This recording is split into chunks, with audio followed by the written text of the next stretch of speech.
On the forum last night, it says, why is his mate using all these Illuminati symbols? Don't they know your name then?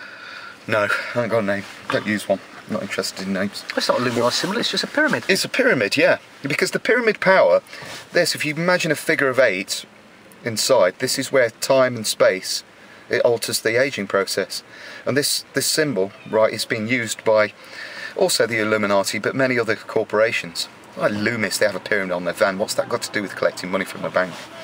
But basically, I'm just having a joke with all these Illuminati symbols and stuff. But does anybody actually know who the Illuminati are? Do you know who the Illuminati are? I know a few of them. Not personally, like.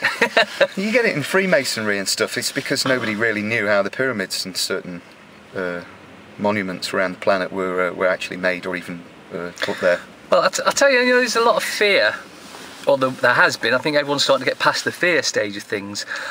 And when I went to see Kenneth Clarke about a couple of years ago now, Yeah. He hadn't got a clue what was going on. Mm-hmm. He thinks he's at the top, but he's not. He's just down there.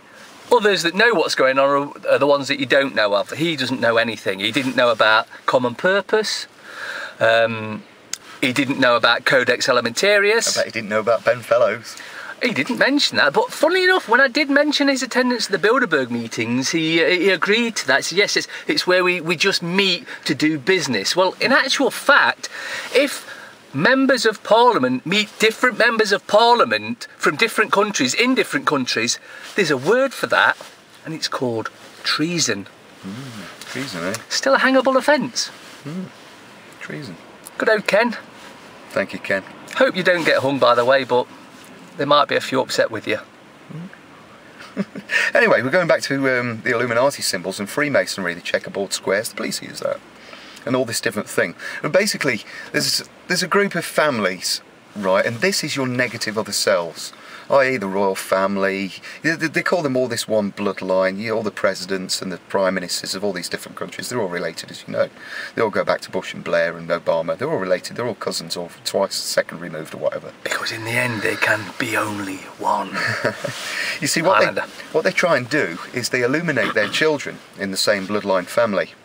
That this is how we do it all, and that the stone masonry was built using a compass and a set square 45-degree angle. You think if you go up to the Great Pyramid and you have a look at it, no way. Every stone is completely different to the next one, but they all fit perfectly. They're all different shapes and sizes, but the bottom and the tops are perfectly flat. You can't use those tools to do that. So the stones followed the wheel. Anyway, this so-called illumination, or the Illuminati information, they only give it to a certain degree.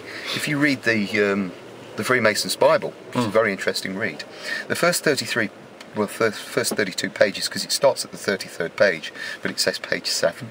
It's quite odd, and that doesn't take you to the top of the pyramid. It only takes you a third of the way up.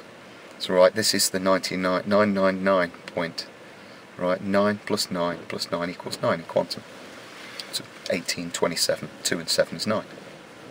But they give this information that they pass on to their offspring, their children, in order for them to be in a club of take. Wow. Because our negative other selves are just the fragments of all there is, same as we are. Different computers that have been programmed with this information, this so-called illumination that they do pass on to their families. But little do they know our negative other selves, the people that seek power and corruption over other selves. Little do they know that the intel that's gone into their children, right, the mind-body-spirit complex, if you like, with the veil of forgetting at birth to give it its innocence back, may have come from completely different lineage, completely different bloodline. You see, the human being, the biological computer, has to have an intel, and the intel is the mind, which is not in the brain, in the bony skull. And they pass this information on, thinking that they're actually passing it on to their sons and daughters, where it could really be our sons and daughters, or anybody's sons and daughters. So anyway, that's about the Illuminati, really. We're just having a laugh.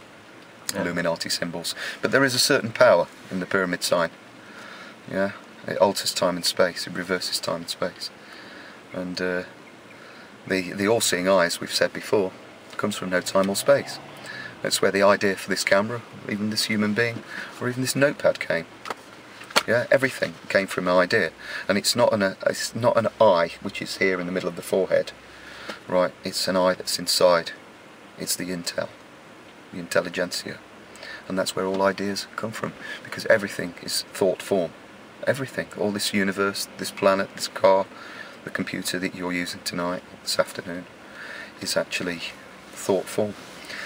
And then we go down to we come to the conclusion of that everything has a consciousness. Everything is conscious, even the atoms and molecules of everything. It appears solid, but the atoms and molecules are not actually touching. They're just in agreement, but they have a conscience. Everything is consciousness, which is thought form. And when thought form manifests itself, it manifests itself as action, and then you have materialization from conceptualization. What do you think to that? Too much? Too much for now? Melt your brain. Don't forget, the mind uses the brain. It's useless when you're dead. But the intel lives on, and then you can come and play again if you want. Or not. As the case may be. This is only just one system. It's called physicality. But it might seem completely real, but it's an illusion. It's not really real. It's physical. And that's why scientists can't find the answers to the universe, because they're using their tape measure or their set square in order to try and to measure something which is physical. But it's like the quasars, right at the edge of our universe. They actually have their roots in other systems, non-physical systems, and they actually power this particular system, this physical system that we're playing the game in at the moment. And it is a game. It's a game of Annie.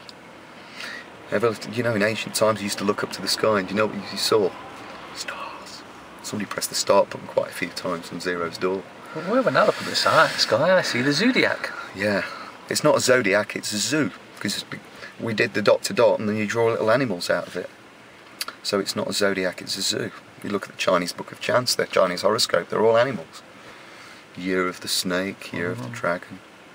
Right, you look at ancient Egypt as well, and all the deities were different animals. Anubis was a jackal, a hybrid, both a desert-dwelling dog, a desert-dwelling jackal and a domestic dog. It's a hybrid. That's what the Sphinx is. We mentioned that before. Any questions? No. Are you sure? Have you got it all? Were you paying attention? You got that? Okay. Thank you for thank you for paying attention, and peace out.